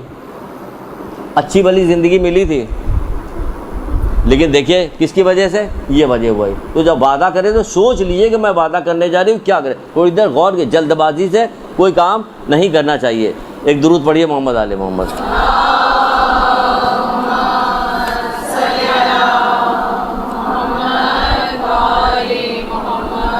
ابھی 3-4 چیزیں باقی ہیں, ہو جائے گی 3-4. اب چوتھی چیز آ رہی ہے صلہ رحمی. بہت دفعہ لیکچر لے چکے ہیں, بہت دفعہ صلہ رحمی پہ بات کر چکے ہیں. 2-4 ٹاپک تو ایسے ہیں جو ہمارے پسندیدہ ہیں, اس لیے کہ ہم اپنے معاشرے میں اس کی بہت زیادہ خلاف ورزی دیکھتے ہیں. بہت زیادہ خلاف ورزی دیکھتے ہیں تو رنج بھی ہوتا ہے, افسوس بھی ہوتا ہے کہ مومنین جو ہیں اس کا خامیازہ بھگتیں گے. کبھی کبھی خامیازہ خود بھگتتے ہیں, کبھی کبھی ان کی اولاد کو زبردستی بھگتنا پڑتا. کیا کرایا انہوں نے, اب بھگت رہی ہے اولاد. یہ بھی ہوتا ہے. مکافات عمل جس کو کہتے ہیں کہ عمل کی مکافات, جو مکافات عمل جو ہے کئی نسلوں تک جا رہی ہوتی ہے. ماں باپ کو اگر پتہ ہو, لوگوں کو پتہ ہو کہ ہم یہ کام کرنے جا رہے ہیں, تو ایسا نہ ہو کہ بعد میں میری اولاد کے اوپر کوئی مصیبت آئے. تم اپنی آنکھوں کے سامنے تو اولاد کی مصیبت دیکھ نہیں سکتی, تو کیا مرنے کے بعد دیکھو گے تم اپنی اولاد کی مصیبت دیکھو گے؟ نہیں, ہم نہیں دیکھ سکتے, ہم سوچ بھی نہیں سکتے. تو پھر اس کے لیے کیا کرنا ہوگا کہ اس کے لیے یہی عمل کرنا ہوگا کہ ہماری اولاد تک بھی نہ جائے.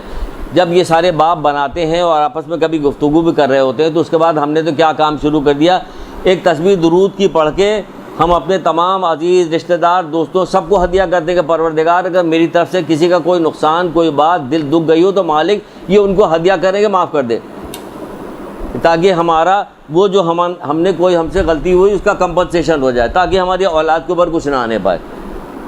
جب سے ہم نے یہ تیار کیا اور دل میں سوچا، ہم نے یہ کام شروع کر دیا کہ نہیں ہم تو یہ کام کریں گے تاکہ وہ کمپنسیشن ہو جائے ان کا۔ کہتے ہیں کیونکہ میں نے چھٹے امام جعفر صادق علیہ السلام کا ایک قول پڑھا تھا،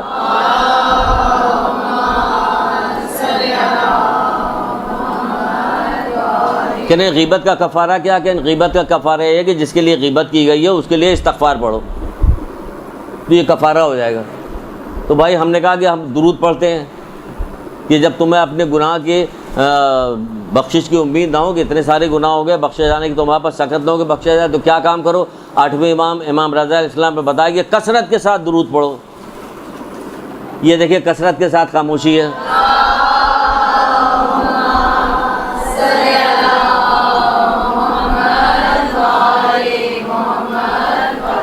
رسول اللہ فرماتے ہیں کہ جس چیز کی سب سے جلدی جس کا ثواب ملتا ہے وہ کیا کہ صلہ رحمی کا، سب سے جلدی اس کا ثواب ملتا ہے صلہ رحمی کا۔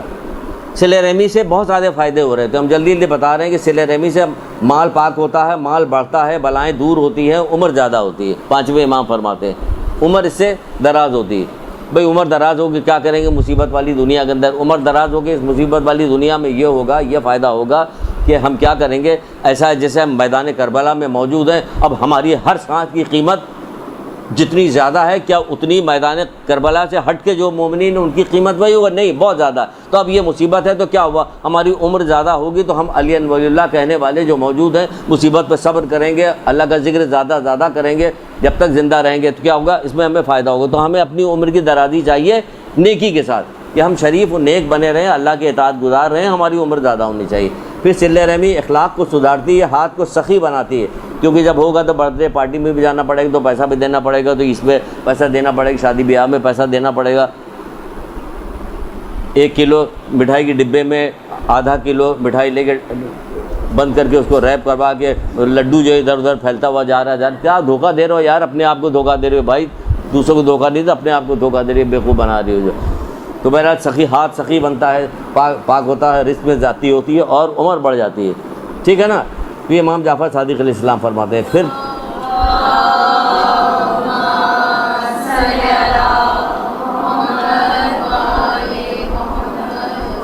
پھر آپ فرماتے ہیں کہ صلہ رحمی اور نیکی حساب کو آسان کرتی ہے، یعنی قیامت کے دن جب حساب ہوگا تو وہ آسانی ہوگی اس میں، صلہ رحمی اور نیکی۔ تو جب حساب کو جو آسان، یہاں پہ ذرا سے کسی مسئلے میں پھنس جاتے ہیں، فاسق و فاجر و گزرتے لوگوں سے کیسی کیسی خوشامدیں کرنی پڑتی ہیں ہمیں، کیسے کیسے وہ بات کرنے پہ رٹکنا پڑتا ہے، پولیس والے کو تھوڑی بہت ہاتھ دینا پڑتا ہے، شکل اس کی دیکھو جی چاہتا ہے مارے اس کو، لیکن کیا کرے پکڑ رہا ہے، ہمارے پاس لائسنس صحیح طرح سے ہے نہیں، ڈیٹ ایکسپائر ڈیٹ کا ہے تو کیا کرے، اس کی خوشامد کر رہے ہوتے، لیکن جب وہاں میزان کے پاس پہنچیں گے حساب ہمارا ہوگا تو ہمیں کس کی خوشامد کرنی کہ تو ہم اپنے مومن رشتہ داروں کی خوشامد یہی دنیا میں کر کے جائیں گے تاکہ ہم وہاں پہ ہمارے اعمال جو ہے آسان ہو جائے، ہمارے لیے حساب کتاب ہمارا آسان ہو جائے۔ تو کیا کہا جا رہا ہے کہ حساب میں آسانی پیدا ہوگی، گناہ سے بچاتی ہے، لہٰذا صلہ رحمی کیا کرو اور اپنے بھائیوں کے ساتھ نیکی کا برتاؤ کرو، خواہ اچھے طریقے سے سلام کرنا ہی کیوں نہ ہو۔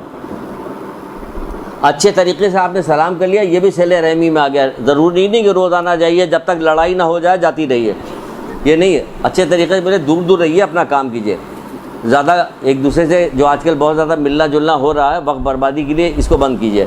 پھر کہا جائے امام حضرت موسیٰ علیہ السلام نے پروردگار سے عرض کیا، پروردگار جو شخص صلہ رحمی کرتا ہے اس کی اجر کیا ہے، جزا کیا ہے اس کے لیے؟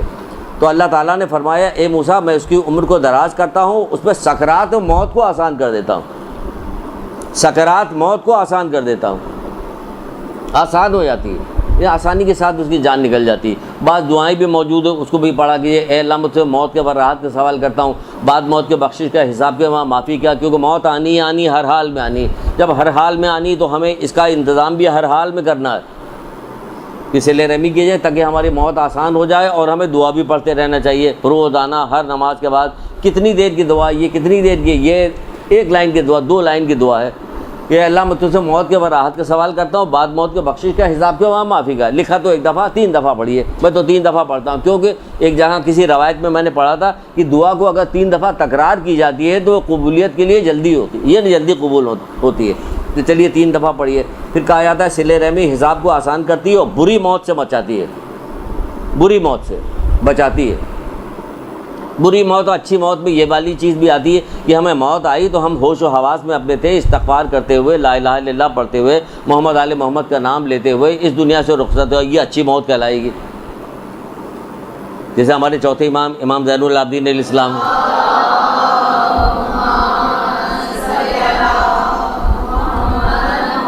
سورہ واقعہ پڑھتے ہوئے اس دنیا سے گئے، سورہ واقعہ پڑھ رہے تھے، جب آپ کی شہادت کا وقت آیا تو آپ اس وقت سورہ واقعہ پڑھ رہے تھے، تو جب ہم نے خالی سن لیا اچھا مولا سورہ واقعہ پڑھ رہے تھے، چلے ٹھیک نہیں، آپ اپنے طور پر پوچھیں کہ میں کیا کروں، میرے بھی تو موت کا وقت آئے، جو زندہ ہو گیا وہ مرے گا، جو مرے گا تو پھر تیاری کر لیجئے کہ مرنا تو ہے، امیر ہو یا نہ ہو، غریب ہو یا نہ ہو، شادی ہو یا نہ ہو، بچہ ہو یا نہ ہو، نوکری ملے یا نہ ملے، جوان ہو یا بوڑھے، ایک کام ضرور ہوگا کہ موت ضرور آئے گی۔ جب موت ضرور آئے گی تو پھر کیا کریں کہ تیاری کیجیے، اور کیا کیجیے، موت کی تیاری کیجیے، اس کے لیے یہی ہے کہ ہمارے لیے موت ہمارے لیے آسان ہوگا۔ حضرت علی علیہ السلام فرماتے ہیں کہ جب لوگ قطع رحمی کرنے لگیں گے،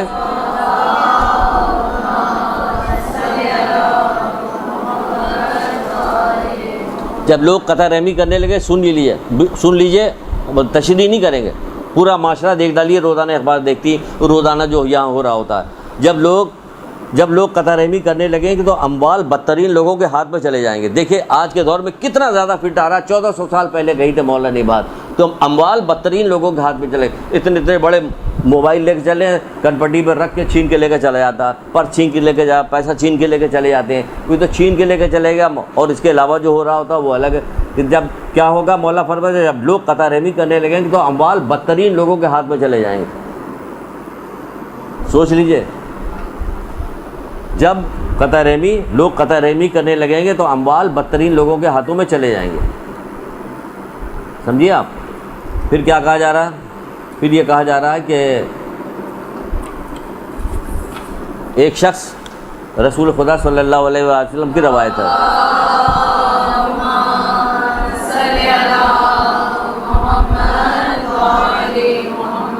صلہ رحمی نہیں ختم ہو پا رہی، اردو مرتے وقت تک نہیں ختم ہوگی، یہاں بھی نہیں ختم ہو رہی۔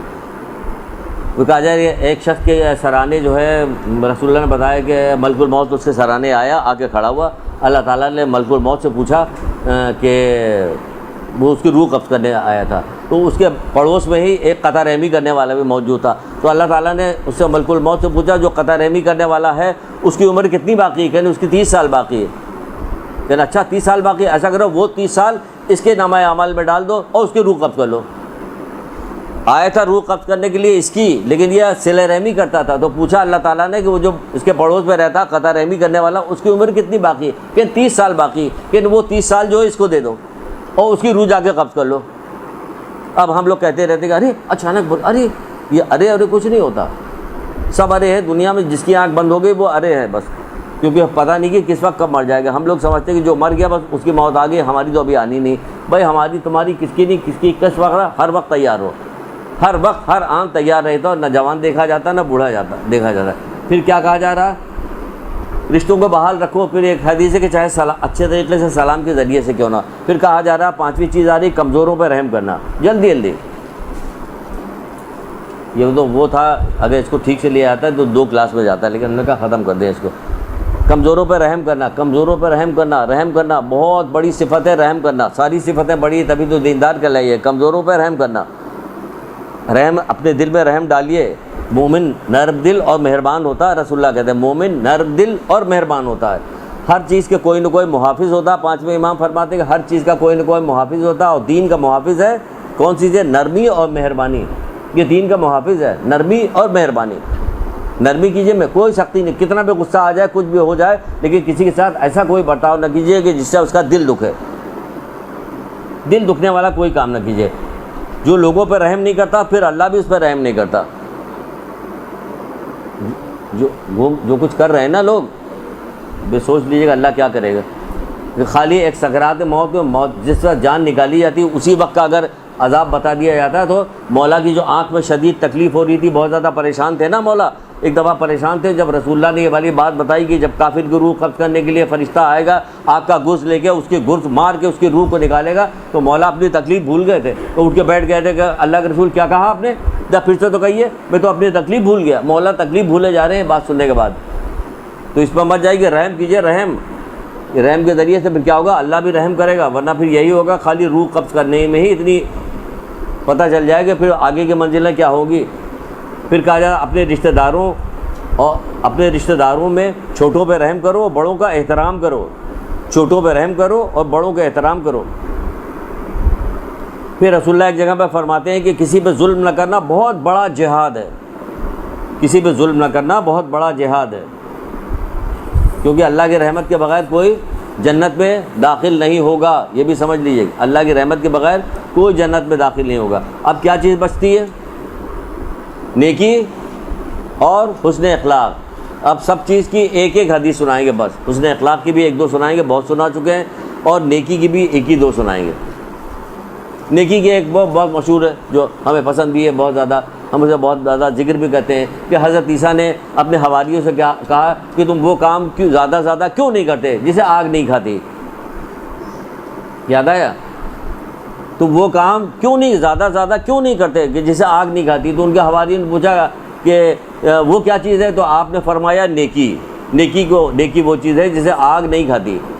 تو اب آگ نہیں کھاتی، اس کا ثبوت دینے کے لیے کیا کیا جائے؟ اس کے ثبوت دینے کے لیے وہ والی حدیث بھی ساتھ میں سنا دی جائے، جب ایک آدمی کو جہنم کا پروانہ مل چکا تھا اور وہ فرشتے اس کو پکڑ کے جہنم کی طرف لے جا رہے تھے، ایک آدمی کے سامنے، مومن کے سامنے سے گزرا، اس نے مومن کو دیکھ کر کہا کہ فلاں میں نے تمہارے ساتھ دنیا میں وہ نیکی نہیں کی تھی؟ اس نے کہا ہاں کی تھی۔ پھر کیا کریں کہ مجھے اس مصیبت سے بچا لو۔ تو پھر وہ کہتا کیا ہے کہ وہ مومن کہتا ہے، فرشتوں سے کہتا ہے اسے چھوڑ دو۔ اللہ تعالیٰ کی طرف سے ندا آتی ہے فرشتوں کی، مومن کا کہا مانو، مومن کا کہا مانو۔ کس کا کہا مانو؟ مومن کا۔ مومن بن بھی جائیں ہم لوگ کہ مومن کا کہا مانو۔ نیکی کہاں کام آتی؟ کہ برے مولا کا قول نہیں کہ نیکی کیا ہے؟ برے موقعوں سے بچاتی ہے، برے موقع۔ اب بتائیے اس سے زیادہ برا موقع کون سا ہوگا کہ جہنم کو پروانہ مل چکا تھا اور وہ جہنم میں لے جایا جا رہا تھا؟ تو بھی اس سے زیادہ برا موقع بھی کوئی ہو سکتا ہے، لیکن کیا ہوتا کہ نیکی کی تھی۔ تو اب ایسے چھوٹی چھوٹی بہت ساری واقعات ہیں، روایتیں بتاتے ہیں، لیکن ہم نے کہا سب سے بڑا، اب اس سے زیادہ برا موقع کون سا ہوتا کہ جہنم میں لے جایا جا رہا ہے، لیکن کیا ہوا؟ اس نے نیکی کی تھی تو کیا ہوا؟ کام آئی اور برے موقع سے بچ گئی۔ بہترین زیادہ راہ کہا جاتا ہے، نیکی جو ہے آخرت کے لیے بہترین زیادہ راہ ہے، نیکی ہوگی۔ پھر چھٹا کیا چیز آتی ہے؟ چھٹی کیا چیز آتی ہے؟ ساتویں چیز آتی ہے حسن اخلاق۔ حسن اخلاق آ رہی ہے۔ حسن اخلاق میں آپ کو کیا چیز بتائی جائے ایسی جو کہ ایک لائن میں پوری ہو جائے، ایک دو لائن میں؟ چلیے دو حدیثیں سنا دیتے ہیں۔ ایک ہم حدیث آپ کو سناتے ہیں امام رضا علیہ السلام کی۔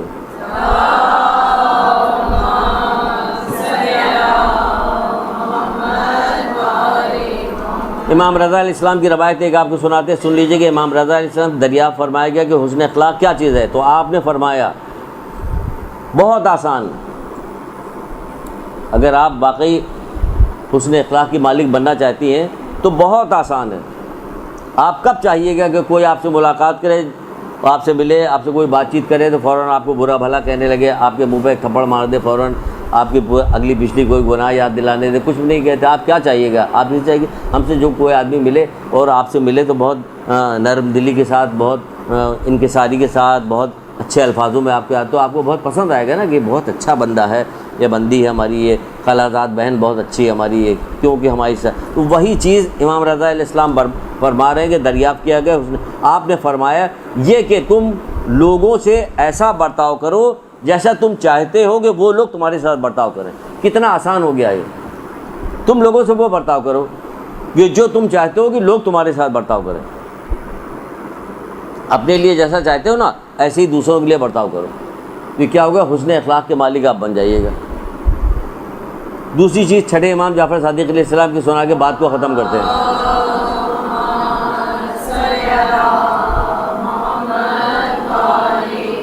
اور یقیناً جب یہ والی کلاس ختم ہوگی، بات ختم ہونے کی، تو جوش جذبات میں درود بھی بہت زیادہ جوش سے بڑھا جا رہا ہے کیونکہ جان چھوٹ جائے گی۔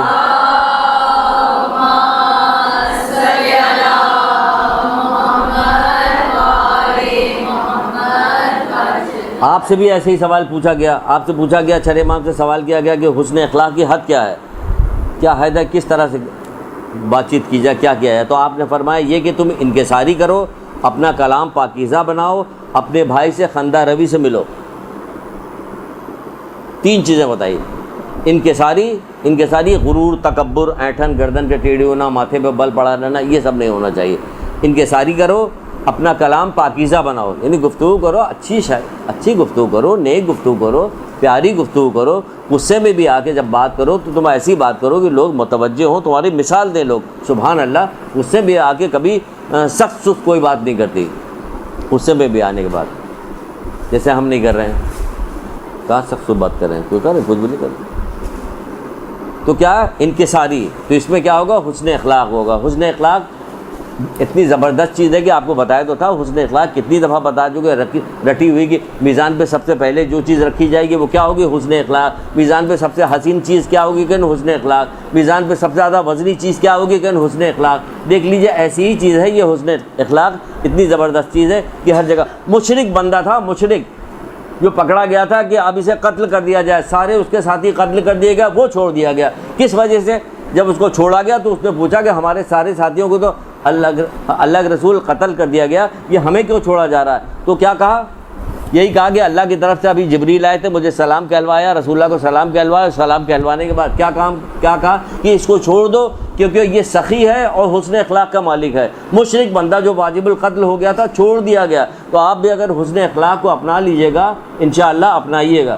جب اپنا لیجیے گا تو دنیا بھی اس کا فائدہ آپ کو ملے گا اور آخرت میں بھی ملے گا اس کا فائدہ. ایک درود پڑھیے محمد آل محمد.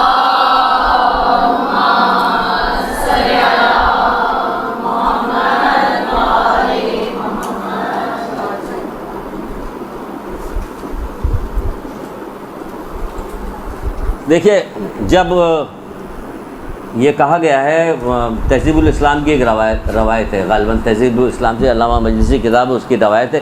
جب مومنین آپس میں ایک جگہ بیٹھ کے نا محمد آل محمد کا تذکرہ بار بار، دیکھیں محمد آل محمد کا نام لیا جائے، محمد آل محمد کا تذکرہ کر، تو فرشتے بڑے متعجب ہوتے ہیں کہ اتنے دشمنوں کے درمیان بھی میں بھی بیٹھ کے یہ لوگ محمد آل محمد کا نام لے رہے ہیں، تو ان کے لیے بڑے خوش ہوتے ہیں. اس کے بعد جب وہ وہاں سے جاتے ہیں تو پھر کیا ہوتا ہے کہ جن فرشتوں کے پاس پہنچتے ہیں وہ کہتے ہیں کہاں سے تم لوگ آ رہے ہو، تمہارے پاس سے بڑی اچھی خوشبو آ رہی ہے، خوشبو تمہارے پاس بہت اچھی ہے. کہ ہم ابھی اس مجلس میں بیٹھے ہوئے تھے جہاں محمد آل محمد کو علوم کا، ان کے فضائل کا تذکرہ ہو، کہ ہمیں بھی وہاں لے چلو. کہ نہیں، اب وہ لوگ وہاں سے جا چکے ہیں. کہ اچھا وہاں کی خوشبو ہی لا کے دو، کہ وہاں کی خوشبو مٹی لے کے آؤ تاکہ ہم اسے سونگے خوشبو پائیں. پھر اس کے لیے باقی فرشتے کیا، کہ باقی فرشتے مل کے ان کے حق میں دعا کرتے ہیں. ان میں جو بیمار ہو گیا ہوتا ہے ان کے حق میں دعا. جیسے ابھی یہ آیا کہ ایک بندہ بیمار ہے، اس کو گولی لگی تھی، کیا وہ بیمار ہے، آپ سب لوگ مل کے دعا کیجیے، آپ کی دعا بہت جلدی پوری جو پروردگار محمد آل محمد کے صدقے میں اس کو شفا نصیب فرمائے.